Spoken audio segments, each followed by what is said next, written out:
Umwana w'umwibarabara aba dukunze kwita mayibobo yabonye imodoka iparitse kuri sitasiyo, hanyuma aza ayegera abona umugabo asohotse muri iyo modoka. Umwana aramwegera amukorako amusaba ico kurya, amubwira ko amaze iminsi 2 adafungura. Umugabo hakumutega amatwi ngo agire ico amufasha, yaramusunitse cane, arangije amuterera amafaranga, hanyuma aramutuka, amubwira nabi, amubwira amajambo akomeretsa umutima. Uwo mwana yarahagurutse araba wa mugabo mu maso, aramubwira ati papa, ntabwo ngusuzuguye, nta nubwo nshaka kukubahuka, nakwisabira ico kurya, ariko nimba ataco wari ufise wari no kumbwira neza, nta kumbwira amagambo mabi nkayo, kandi nari kukumva nkigendera, kuko nta vyanje nabitse mu mufuko wawe. Wa mwana ahita yigendera. Uwo mwana yagiye kuraba se imuhira, amwiganira ivyamubayeko vyose, hama se aramubwira ati mwana wanje, uri umugabo, ufise gukora buri kimwe cose ngo uhangane n'ubuzima bwawe. Ntihazagire umuntu ushavurira ngo nuko atagufashije kubera ko ntabwo ari itegeko. Umwana ivyo bintu yabishize mu mutwe, bituma ahindura uko yahora abona ibintu. Uyu mwana yatanguye kugenda ku masitasiyo hajya mu maparikingi, afasha abantu kwikorera utuzigo, ico bamutuma hamuduhera arose arasevinga. Umwana ahitamwo inzira yo kuja mw'ishure, yaje kwiga ararangiza, aheza amashure ari umudokiteri.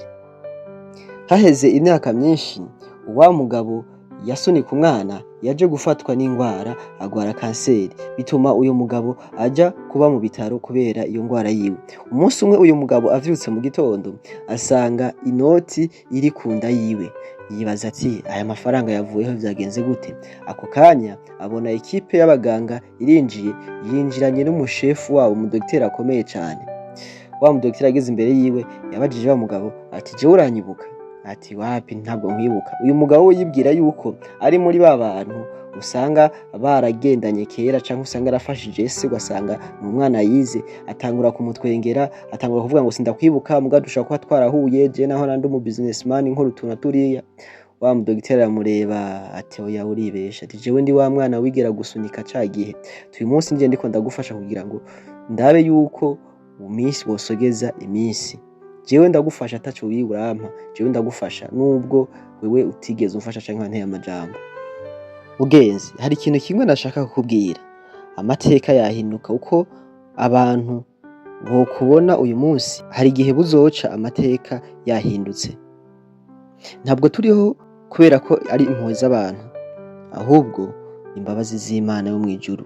Iyo Mana niyo ishobora kuguhindurira amateka, ikaguhindurira ubuzima.